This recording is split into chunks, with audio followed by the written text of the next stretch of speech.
Assalamualaikum warahmatullahi wabarakatuh.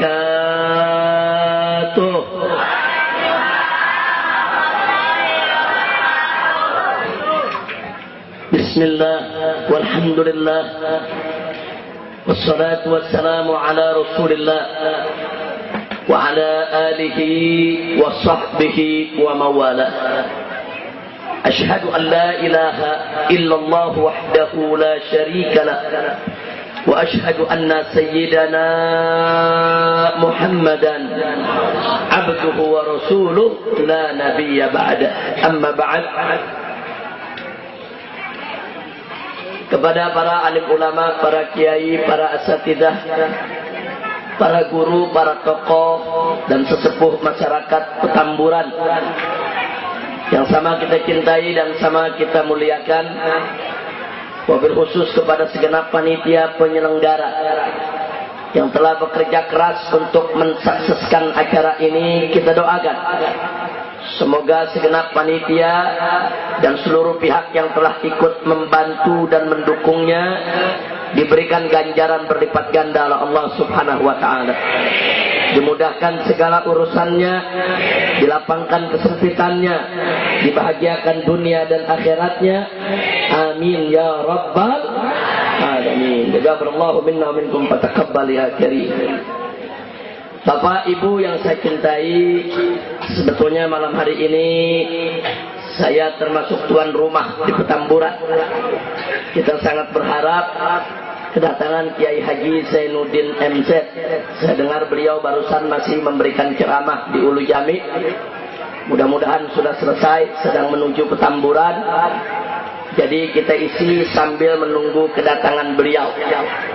Nah, langsung saja saya ingin menyampaikan apa yang insya Allah akan manfaat buat kita semua dalam rangka memperingati Isra dan Mi'raj Nabi Muhammad sallallahu alaihi wasallam. Saudara, peristiwa Isra dan Mi'raj Nabi merupakan suatu peristiwa yang memang pada dasarnya sulit dicerna oleh akal manusia. Bahkan pada saat Nabi pulang dari Isra Mi'raj, kemudian menceritakan tentang pengalamannya, ada sebagian orang Islam yang lemah iman, mereka murtad kembali keluar dari Islam, saudara. Makanya Allah nyatakan dalam surat Al-Isra ayat 60, faqala ta'ala wa ma ja'alna ar-ru'ya allati araynaka illa fitnatan linnas.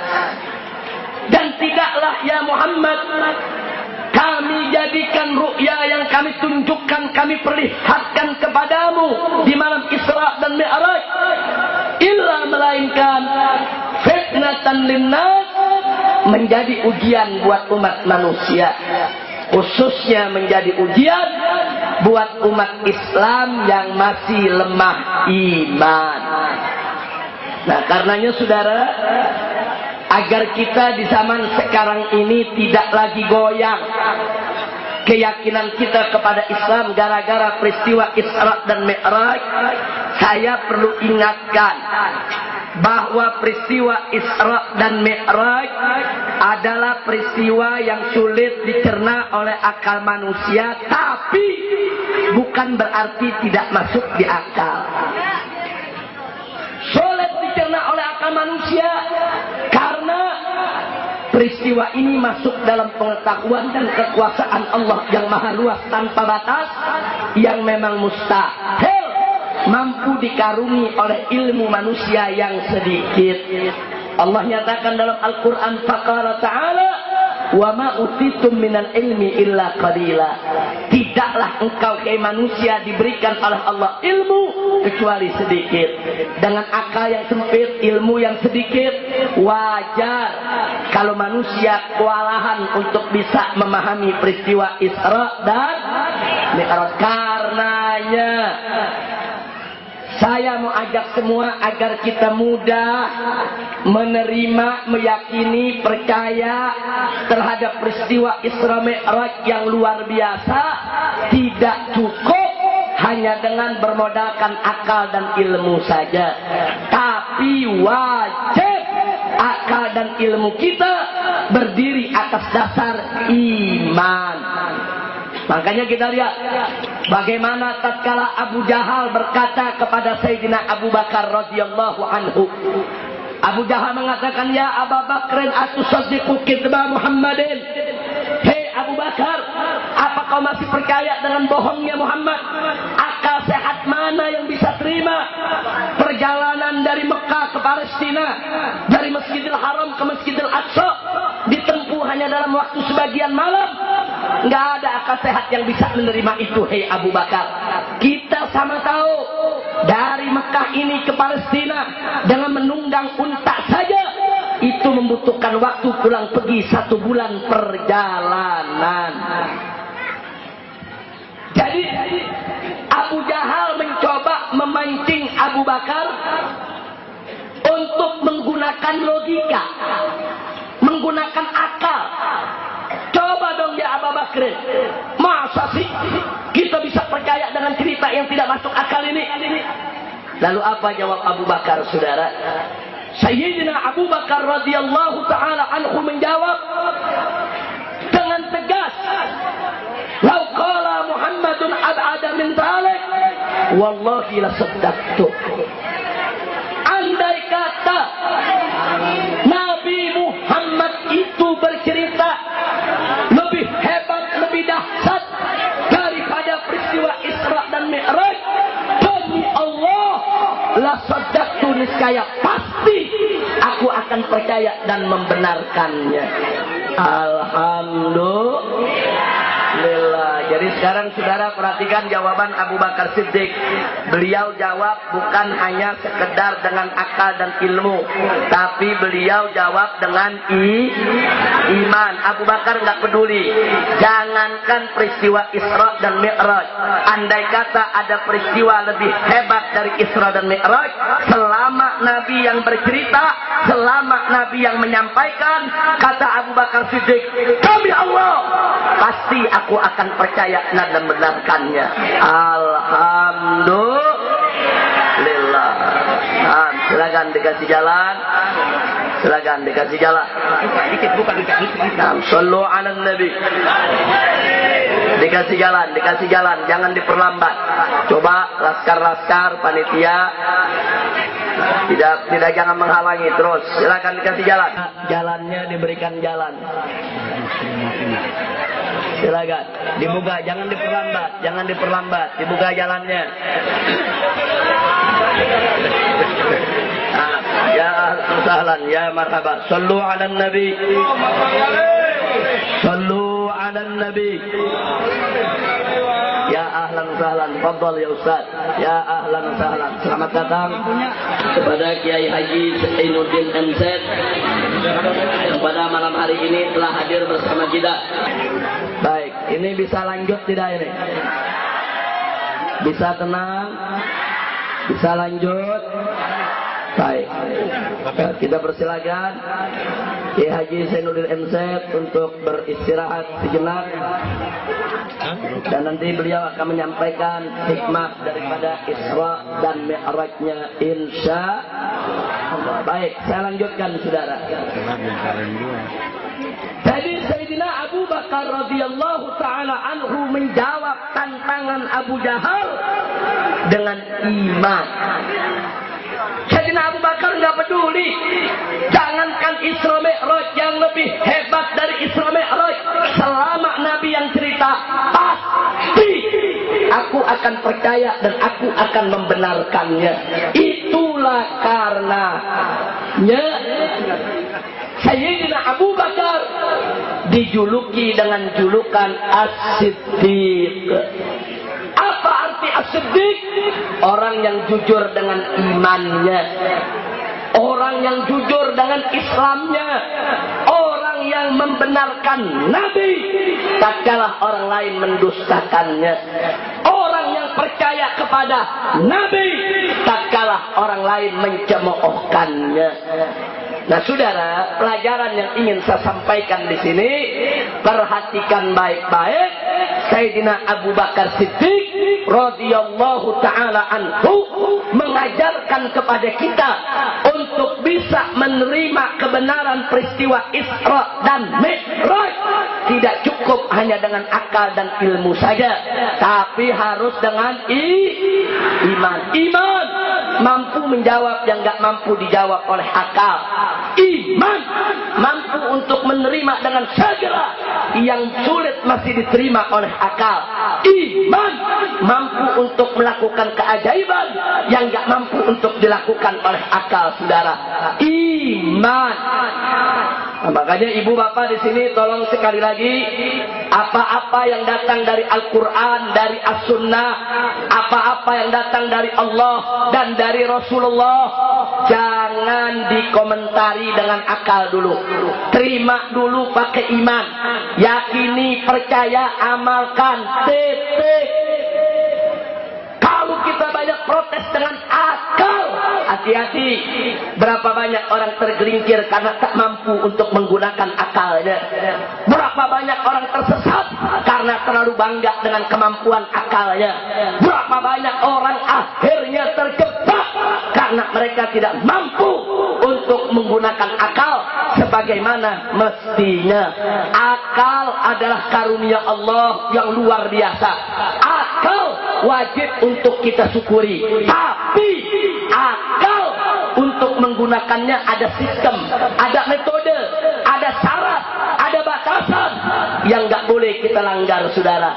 Karena itu wajib kita menggunakan akal dalam batasan-batasan yang sudah ditetapkan oleh syariat Nabi Muhammad Sallallahu Alaihi Wasallam. Nah, karena itu saya ingatkan, menggunakan akal dan ilmu tanpa iman berbahaya. Mau bukti tidak? Mau bukti? Betul? Terkait Zainuddin keburu pulang lagi. Masya Allah. Tapi nggak apa-apa, udah ada laskar di belakang siap ngikat. Ya, biarkan beliau, Masya Allah, beliau sahabat saya. Hari ini datang ke Petamburan, ahlan wa sahlan, nawartumuna, tasarraftumuna. Mudah-mudahan akan menjadi keberkahan buat kita semua. Amin ya Rabbal Alamin. Baiklah saudara, saya sampaikan sekedar bukti Pak Bu ya. Setelah itu saya cukupkan dan akan kita serahkan kepada Kiai Haji Zainuddin MZ untuk melanjutkan pengisiannya. Bapak Ibu, menggunakan akal tanpa iman, hati-hati. Mari kita lihat Pak Bu ya. Dalam aturan syariat, air mani, sperma dalam mazhab Syafi'i suci, tidak najis. Air kencing najis. Betul. Keluar air mani wajib mandi. Betul. Keluar air kencing tidak wajib mandi. Betul. Yang wajib istinja, cebok. Kalau mau diangkat hadasnya cukup berwudu. Betul? Ini aturan syariat. Sekali lagi saya sampaikan, ini aturan syariat. Itu yang diatur oleh Allah dan Rasulnya, itu yang diatur oleh Al-Quran dan Al-Hadis, itu wajib untuk kita terima dan kita amalkan. Hati-hati kalau pakai akal, saudara. Kalau pakai akal akan protes, saudara. Pertama, nih kalau pakai akal nih, air mani suci, air kencing najis. Kalau yang suci aja wajib mandi, apalagi yang najis. Lu pakai akal tuh. Yang suci aja wajib mandi, apalagi yang najis. Maka kalau pakai akal, kesimpulan hukumnya, yang suci saja wajib mandi, maka kalau keluar air kencing yang najis, lebih wajib untuk mandi. Jadi setiap kencing wajib mandi. Sehari 10 kali kencing, 10 kali mandi. Jadi mujair.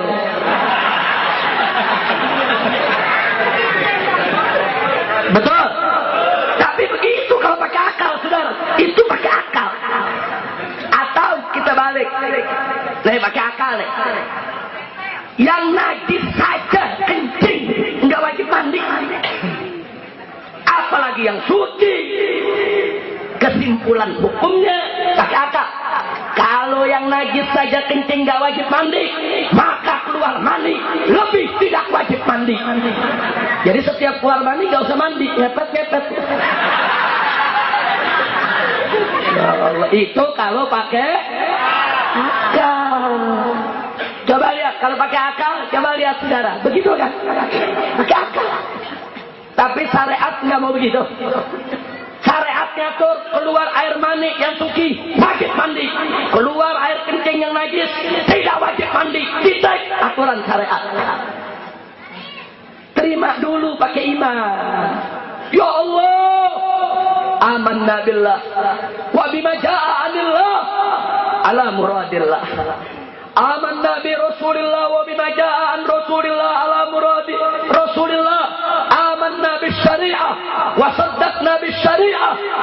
Pokoknya kita beriman kepada Allah, kita beriman kepada Rasul, kita beriman kepada apa yang datang dari Allah dan Rasul, kita percaya kepada syariat. Titik.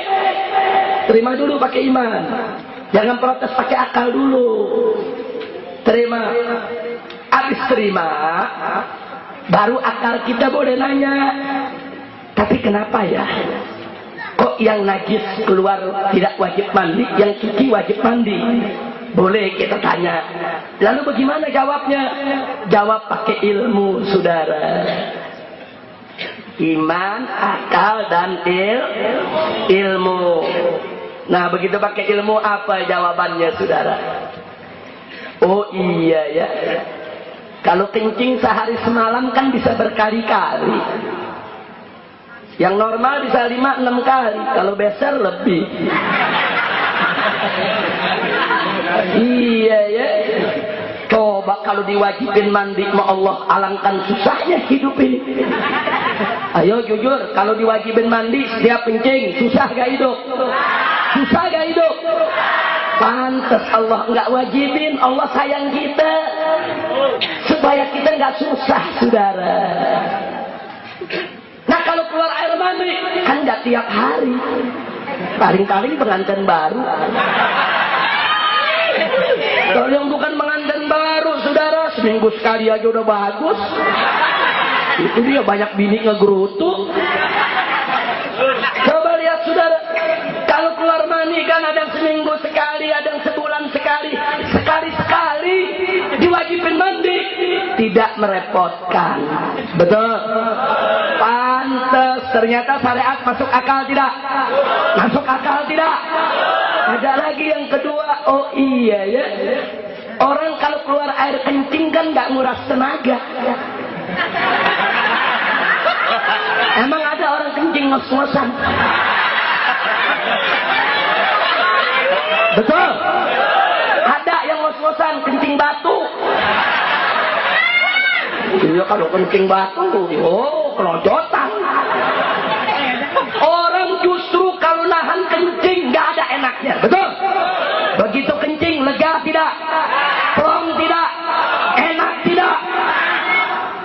Nggak ada tenaga yang hilang. Sehingga kalau orang kencing cukup istinja, bersihin dari najis. Kalau mau lebih segar, wudhu, selesai. Subhanallah. Pantes kalau keluar air kencing nggak wajib mandi. Orang nggak ada tenaga yang hilang kok. Tapi kalau keluar air mani, waduh, ngos-ngosan. Apalagi yang jantungan. Udah jantungan keluar mani, berubah. Masih bagus kalau nggak putus jantungnya. Betul? Udah jujur aja dah, jujur. Wah, ada ibu-ibu malu lagi loh. Betul? Jujur aja, kita kalau keluar air mani, tenaga terkuras gak? Lemes gak? Ngaku. Pada nggak minum obat kuat. Rubek, obat kuatnya bagaimana? Urusan Ustaz Zainuddin. Kalau saya jangan nanya-nanya itu urusan Ustaz Zainuddin. Kira-kira jelas tidak? Jelas tidak? Nah saudara, kalau orang capek, orang dari pagi kerja sampai sore, naik metro mini, gengket-gengketan orang, buketek lagi sudah. Pulang capek, lelah. Obatnya apa? Mandi. Obatnya apa? Kenapa? Karena dengan mandi akan memulihkan tenaga. Begitu juga orang yang mengeluarkan mani. Lesu, hilang tenaga. Bagaimana supaya segar? Mandi. Subhanallah. Pantas keluar mani, wajib mandi. Nah, maka itu saya mau tanya, kalau begitu aturan syariat masuk di akal tidak? Masuk di akal tidak? Alhamdulillah. Jadi jangan main akal-akalan dulu, terima dulu pakai iman. Ini aturan Allah, terima, saya beriman, saya percaya. Aturan Allah pasti benar. Setelah itu akal boleh nanya, nggak apa-apa, silakan tanya. Kenapa keluar yang najis tidak wajib mandi? Kenapa keluar yang suci justru wajib mandi? Ada apa? Jawab pakai ilmu, saudara. Akal dan ilmu yang diikat dengan iman. Dia akan melakukan cara berpikir yang benar. Dia punya nalar akan benar. Sehingga akal dan ilmu tidak akan menentang syariat Islam. Alhamdulillah. Kira-kira jelas tidak? Jelas tidak? Kalau nggak jelas kelewatan. Masya Allah. Baik, satu lagi supaya lebih jelas. Saya mau tanya, sholat 5 waktu wajib tidak? Puasa Ramadan wajib tidak? Yakin? Percaya? Baik, dalam urutan rukun Islam, puasa dulu atau sholat dulu? Jadi kalau begitu mana lebih wajib, puasa atau sholat? Puasa atau sholat? Betul? Nah kemudian saudara, Siti Aisyah kasih kabar. Sayyidatuna Aisyah radhiyallahu taala anha ngasih kabar, kata beliau, kunna nahidu inda ahdi Rasulullah fanu'mar biqada'is shaumi wala nu'mar biqada'is shalah. Kata Siti Aisyah, dulu nih kami perempuan di zaman Nabi haid, menstruasi. Nah, kalau kami sudah menstruasi, Nabi memerintahkan kami untuk mengkodok puasa Ramadan yang kami tinggalkan karena haid. Tapi kami nggak diperintahkan untuk mengkodok sholat yang kami tinggalkan semasa haid. Saudara, ini aturan syariat. Betul? Saya mau tanya ibu-ibu, kalau lagi haid boleh puasa gak? Boleh sholat gak? Nggak boleh. Baik, kalau lagi haid datang Ramadan, nggak puasa Ramadan karena haid, setelah itu nanti sudah suci lewat Ramadan, wajib qadha tidak? Wajib qadha tidak? Tapi sholat-sholat yang ditinggal karena haid wajib qadha tidak? Ini aturan syariat. Betul? Terima dulu pakai iman. Terima, jangan main akal-akalan. Kalau main akal-akalan, akal protes, saudara. Sholat saja yang lebih wajib daripada puasa nggak perlu dikodok, apalagi puasa. Nggak perlu kodok puasa, pakai akal. Sholat aja lebih wajib dari puasa, nggak perlu dikodok, apalagi puasa yang tidak lebih wajib dari sholat. Kesimpulannya, puasa tidak perlu dikodok. Tuh pakai akal. Atau kita balik, puasa saja yang tidak lebih wajib daripada sholat mesti dikodok, apalagi sholat yang lebih wajib daripada puasa.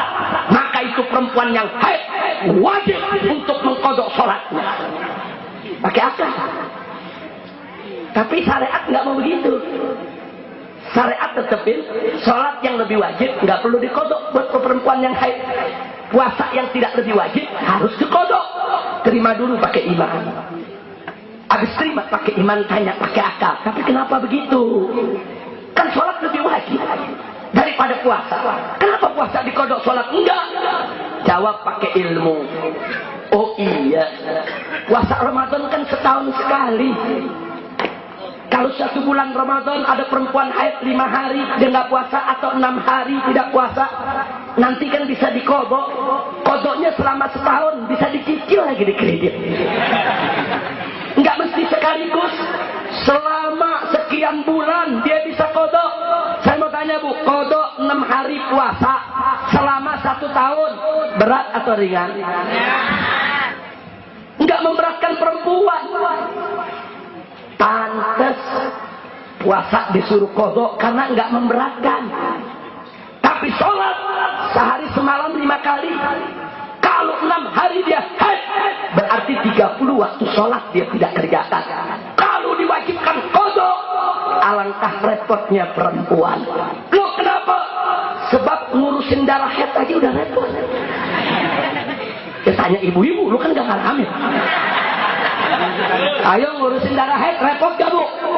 Repot, apalagi lagi banyak-banyaknya, sampai ke spray-spray.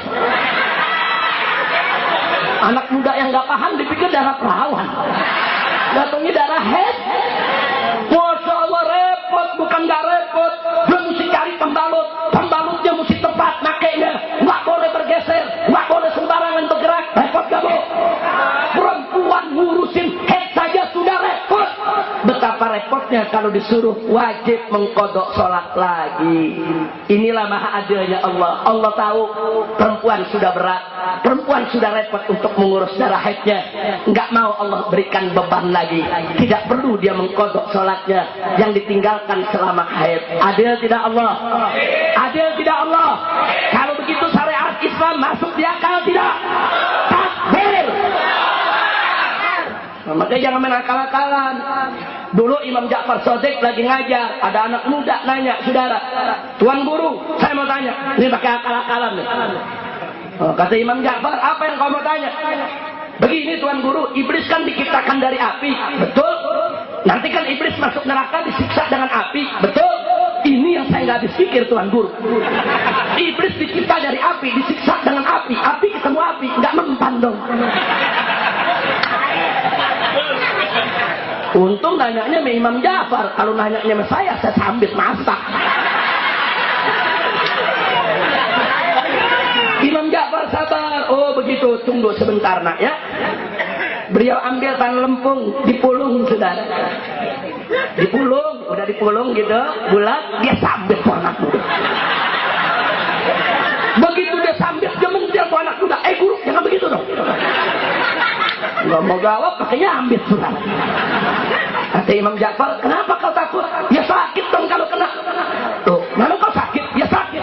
Maaf, saya nggak sangka kalau kau sakit. Loh, kenapa bisa begitu? Masa orang disambitnya sakit? Begini kata tuan gurunya. Kau kan manusia, betul? Manusia kan diciptakan dari tanah, betul? Barusan kan saya sambit dari tanah, iya. Kok tanah ketemu tanah sakit ya? Betul? Saya mau tanya, manusia saya mau asalnya dibuat dari apa? Kalau disambit sama batu bata sakit gak? Kan tanah ketemu tanah. Baru tuh anak muda mikir, iya ya bener juga. Makanya jangan main akal-akalan dulu.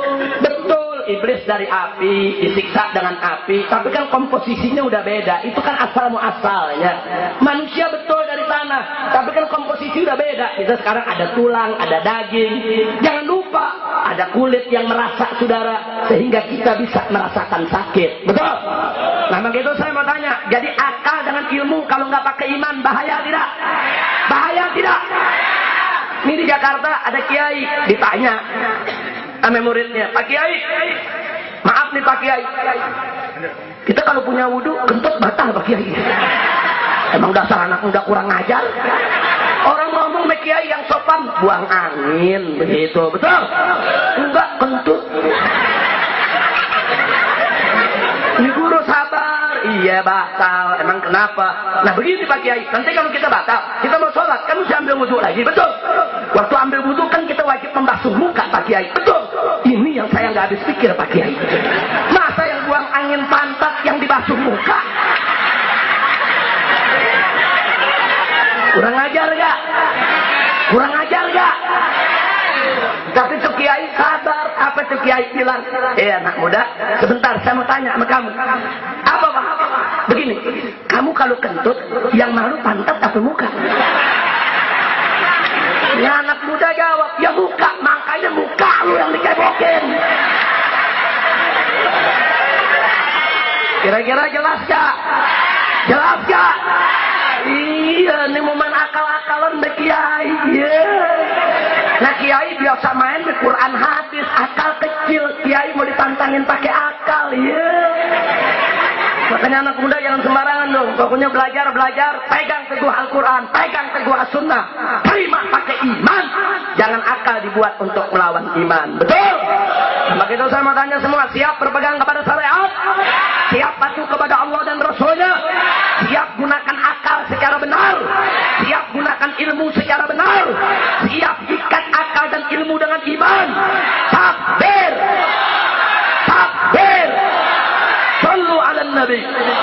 Allahumma salli wa sallim alaihi. Nah itu yang saya mau sampaikan pada malam hari ini, saudara. Jadi intinya singkat, pegang kuat syariat.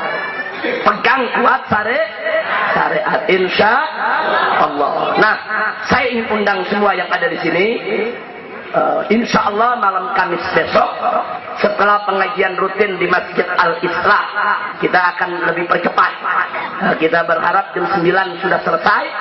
Jamaah akan kita ajak rame-rame untuk cara tablik seperti ini di sebelah sana.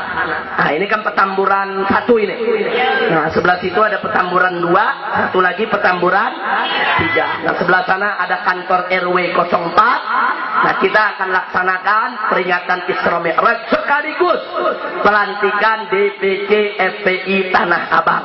Nah semula mau di sini dilantiknya, tapi akan lebih tepat kalau dilantik di depan kantor poskonya. Betul? Nah karena itu siap datang tidak? Siap hadir tidak? Takbir! Nah yang kedua saya mau undang lagi, insya Allah ini warga Petamburan tuan rumah semua. Tanggal 30 Juli hari Sabtu kita akan adakan milad FPI yang ke-13 sekaligus HUT kemerdekaan RI. Kita akan sholat subuh berjamaah, baca burda, baca Hizbun Nasr, wirid, zikir dan lain sebagainya, dan ada tausiah sampai jam 9 pagi. Nah jam 9 pagi kita sarapan dulu sama-sama semua. Setelah itu rame-rame kita akan adakan pawai untuk mengepung istana. Istana siapa? Istana Jenderal Susi. Kok ketawa lu? Loh untuk apa Habib? Untuk perang? Bukan. Untuk kudeta? Bukan. Untuk ribut? Bukan. Untuk anarkis? Bukan. Untuk menggulingkan? Bukan. Untuk revolusi? Bukan. Tapi untuk menyampaikan 3 tuntutan. Pertama, sehubungan menyambut datangnya bulan Ramadan, kita akan minta kepada Presiden untuk membuat peraturan di tingkat nasional agar seluruh tingkah laku kegiatan yang menodai, yang mencoreng kemuliaan bulan Ramadan tidak boleh diizinkan di seluruh Indonesia. Betul? Karena itu acara televisi nggak boleh ada buka-bukaan tari-tarian erotis, saudara. Begitu juga diskotek, begitu juga panti pijat, apapun yang menodai kemuliaan bulan Ramadan harus dilarang secara resmi oleh Presiden di seluruh Indonesia. Setuju tidak? Dukung tidak? Insya Allah. Yang kedua, kita akan minta kepada Presiden untuk melarang buku-buku liberal diedarkan. Sekarang ini hati-hati, di pasar banyak buku-buku liberal dijual, sudah. Itu buku-buku liberal dia hina Islam, dia hina Nabi. Nanti malam Kamis besok akan saya bawa bukunya, akan saya jabarkan satu persatu bagaimana mereka menghina Islam dan menghina Nabi, saudara. Pak, Bu, dulu di zaman Soeharto dengan segala kekurangannya tidak ada buku-buku yang menghina Islam boleh terbit, saudara. Betul, betul. Sekarang saudara katanya era reformasi lebih bagus daripada zaman Soeharto dulu. Ternyata buku-buku yang menghina Islam diterbitkan, diedarkan, diperjualbelikan, biadab. Dan ini harus kita tuntut, tidak boleh dibiarkan. Setuju? Setuju? Yang terakhir, yang ketiga, kami akan minta sekali lagi Presiden untuk segera menerbitkan Kepres pembubaran Ahmadiyah. Saudara, gubernur-gubernur udah pada berani larang Ahmadiyah di mana-mana. Nggak ada alasan lagi bagi presiden untuk takut membubarkan Ahmadiyah. Betul? Itu di Banten, saudara. Gubernur perempuan. Bu. Gubernur Banten perempuan. Betul? Tapi walaupun perempuan nyalinya macan, Bu. Perempuan nyali macan, dia keluarkan SK, saudara. SK larangan Ahmadiyah seprovinsi Banten. Masya Allah. Saya mau tanya, bagus tidak? Salut tidak? Bagus tidak? Gubernur perempuan berani, presiden lelaki nggak berani. Ayo saya mau tanya, jujur jawab. Semuanya jawab jujur. Perempuan berani, laki nggak berani. Apa namanya? Apa namanya? Apa namanya? Emang sekarang lagi zaman banjir. Ada orang siang namanya Toto, malam jadi Titi. Siang Tono, malam jadi Tini. Jangan-jangan Susilo jadi Susi kali ya. Ini dia nih, betul. Gubernur Jawa Barat, itu Jawa Barat sarangnya Ahmadiyah, saudara. Gubernur Jawa Barat berani keluarkan peraturan gubernur, Ahmadiyah dilarang seprovinsi Jawa Barat. Bagus tidak? Bagus tidak? Itu gubernur Jawa Barat, saudara. Badannya kecil, nyalinya segede gajah. Gubernur Jawa Barat badan kecil berani, presiden badan gede, bongsor takut. Ini kalau orang Petamburan bilang gedong, gede dongok. Udah dah, cukup segitu aja dah. Urusannya bubar dari sini, tangkap semua. Emang polisi udah nungguin dari sana tuh. Masya Allah, udah cukup. Ustaz Zainuddin istirahatnya udah cukup, Ustaz. Nah, dari saya cukup sekian. Maka itu saya mau tanya nih, kira-kira nanti Milad FPI mau hadir tidak? Siap datang? Siap jadi tuan rumah? Siap kepung istana? Takbir! Alhamdulillah. Nah, ini yang saya mau sampaikan. Nanti insya Allah malam Kamis kita ketemu di depan RW 03. Saya harapkan semua hadir di sini insya Allah. Nah, malam hari ini alhamdulillah tadi Haji Lulung sudah memberikan sambutannya. Haji Jan Farid setahu saya katanya sedang keluar negeri. Nah, kemudian sekarang Kiai Haji Zainuddin MZ, alhamdulillah Allah berikan nikmat sehat dan kesempatan beliau hadir bersama kita di sini. Maka dari saya cukup sekian. Mudah-mudahan pertemuan kita malam hari ini diberkahi oleh Allah. Dan tidak kita pulang dari sini, mudah-mudahan semoga tidaklah kita pulang kecuali dosa kita semua diampuni Allah, rumah tangga kita diharmoniskan oleh Allah, dan kita dikaruniakan anak-anak yang sholihin dan sholihat. Itu saja yang bisa saya sampaikan. Terima kasih atas segala perhatian, mohon maaf atas segala kekurangannya. Hadani Allah wa iyyakum ila siratihil mustaqim. Wassalamualaikum warahmatullahi wabarakatuh.